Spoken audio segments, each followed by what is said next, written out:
pensait transformer le plomb en or.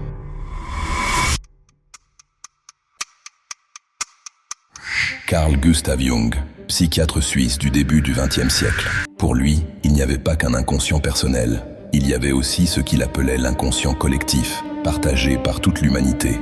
Quelque chose d'antérieur, d'universel, des structures fondamentales qu'il appelait des archétypes.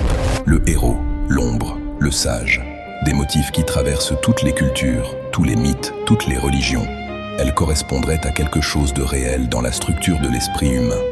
En 1944, Jung publie Psychologie et alchimie. La première image du livre, c'est cette gravure.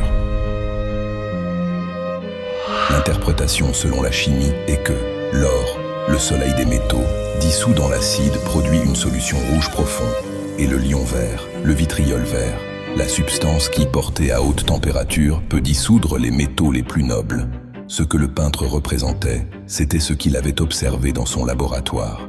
Ce que le lion fait au soleil, le vitriol le fait à l'or. Mais voilà ce que Carl Jung en conclut.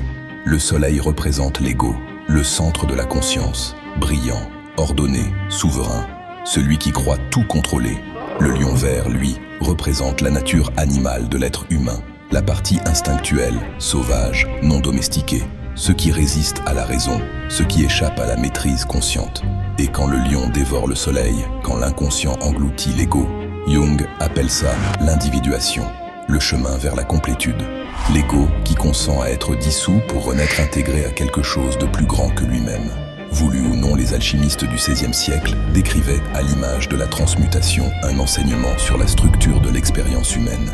La dissolution, la mort symbolique, la renaissance, c'était déjà là, gravé dans le bois, encodé dans l'image d'un lion vert qui dévore le soleil.